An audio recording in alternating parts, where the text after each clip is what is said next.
नमस्कार दोस्तों, स्वागत है आप सभी का स्मार्ट क्लास कॉल एग्जाम पर। और हम आप चर्चा कर रहे हैं दोस्तों भारत के संविधान के बारे में। तो अभी तक हमने एक मोटे मोटे आर्टिकल पे चर्चा कर ली है। अब हम उसी आर्टिकल के एकदम विस्तार में गहराइयों में जाकर चर्चा करेंगे दोस्तों। तो आइए ज़्यादा टाइम को वेस्ट न करते हुए चर्चा को स्टार्ट करते हैं। और आज की चर्चा में सबसे पहले हम शुरू करते हैं भारत के संविधान की उद्देशिका यानी कि प्रस्ताव से। इसको पंडित जवाहरलाल नेहरू ने नवंबर 1929 के लाहौर अधिवेशन में इसको प्रस्तुत किया था पहली बार।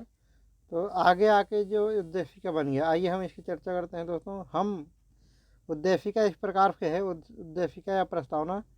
हम भारत के लोग भारत को एक संपूर्ण प्रभुत्व संपन्न समाजवादी पंथ निरपेक्ष लोकतंत्रात्मक गणराज्य बनाने के लिए तथा उसके समस्त नागरिकों को सामाजिक आर्थिक और राजनीतिक न्याय, विचार अभिव्यक्ति, विश्वास, धर्म और उपासना की स्वतंत्रता, प्रतिष्ठा और अवसर की क्षमता प्राप्त करने के लिए तथा उन सब में व्यक्ति की गरिमा और राष्ट्र की एकता और अखंडता सुनिश्चित करने वाली बंधुता बढ़ाने के लिए दृढ़ संकल्प होकर आज इस संविधान सभा में अपनी इस संविधान सभा में आज तारीख 26 नवंबर 1949 ईस्वी मिति मार्ग शीर्ष शुक्ल सप्तमी संवत 2006 विक्रमी को एतद द्वारा इस संविधान को अंगीकृत अधिनियमित और आत्मर्पित करते हैं।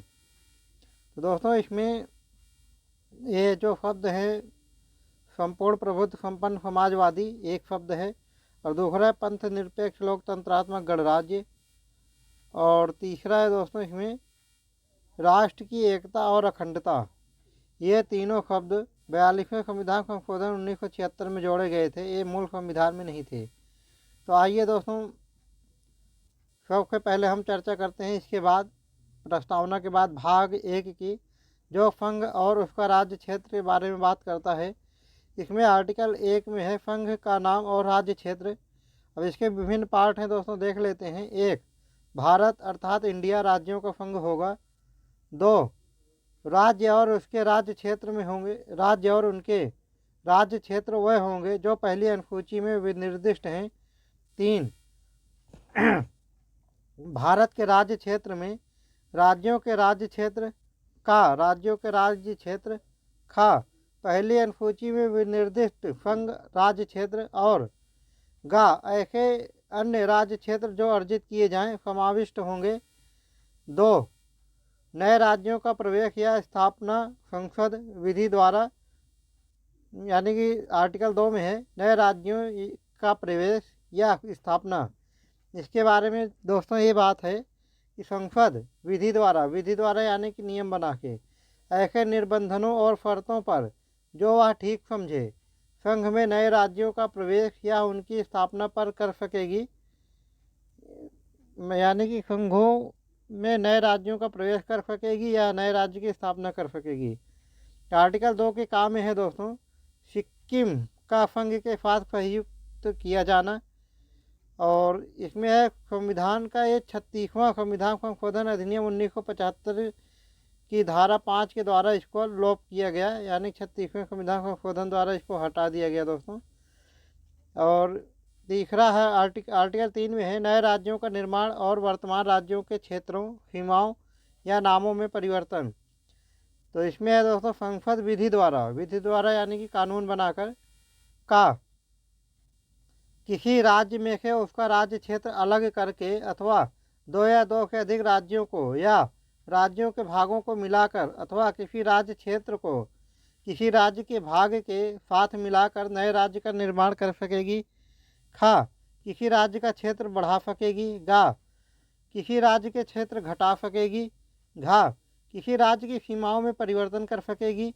और किसी राज्य के नाम में परिवर्तन कर सकेगी, परंतु इस प्रयोजन के लिए विधेयक राष्ट्रपति की सिफारिश के बिना, और जहां विधेयक में अंतर्विष्ट स्थापना का प्रभाव राज्यों में से किसी के क्षेत्र, सीमाओं या नाम पर पड़ता है, वहां जब तक उस राज्य के विधानमंडल द्वारा उस पर अपने विचार ऐसी अवधि के भीतर जो निर्देश में निर्दिष्ट की जाए या ऐसी अतिरिक्त अवधि के भीतर जो राष्ट्रपति द्वारा अनुज्ञात की जाए। प्रकट किए जाने के लिए वह विधेयक राष्ट्रपति द्वारा उसे निर्देशित नहीं किया गया है और इस प्रकार विनिर्दिष्ट या अनुज्ञान अवधि समाप्त नहीं हो गई है, संसद के किसी सदन में पुनः स्थापित नहीं किया जाएगा। इसका स्पष्टीकरण है दोस्तों, एक है इस अनुच्छेद के खंड का से खंडंगा में राज्य के अंतर्गत संघ राज्य क्षेत्र है, किंतु परंतु में राज्य के अंतर्गत संघ राज्य क्षेत्र नहीं है। इसका स्पष्टीकरण 2 है खंड का द्वारा संसद को प्रदत्त शक्तियों के अंतर्गत किसी राज्य या संघ राज्य क्षेत्र के किसी भाग को किसी अन्य राज्य या संघ राज्य क्षेत्र के साथ मिलाकर नए राज्य संघ या राज्य संघ राज्य क्षेत्र का निर्माण करना है। आर्टिकल 4 में है दोस्तों, पहली अनुसूची और चौथी अनुसूची के संशोधन तथा अनुपूरक आनुषंगिक और पारिणामिक विषयों का उपबंध करने के लिए अनुच्छेद 2 और अनुच्छेद 3 के अधीन बनाई गई विधियां। इसमें एक है दोस्तों, अनुच्छेद 2 या अनुच्छेद 3 में निर्दिष्ट किसी विधि में पहली अनुसूची और चौथी अनुसूची के संशोधन के लिए ऐसे उपबंध अंतर्विष्ट होंगे जो उस विधि के उपबंधों को प्रभावी करने के लिए आवश्यक हों तथा ऐसे अनुपूरक आनुषंगिक और पारिणामिक उपबंध भी जिनके अंतर्गत ऐसी विधि से प्रभावित राज्य या राज्यों के संसद में और विधानमंडल या विधानमंडलों में प्रतिनिधित्व के बारे में उपबंध है अंतर्विष्ट हो सकेंगे जिन्हें संसद आवश्यक समझे। 2 इसके पार्ट 2 में है, उपरोक्त प्रकार की कोई विधि अनुच्छेद 368 के प्रयोजनों के लिए इस संविधान का संशोधन नहीं समझी जाएगी। तो दोस्तों आज का डिस्कशन यहीं तक था और यहीं पे समाप्त होता है और इसी प्रकार के डिस्कशन को लगातार देखने के लिए हमारे channel smart classes all exam को लाइक सब्सक्राइब और शेयर ज़रूर करें। कल फिर मिलते हैं दोस्तों इसी चैनल पर नेक्स्ट वीडियो के साथ, तब तक के लिए जय हिंद।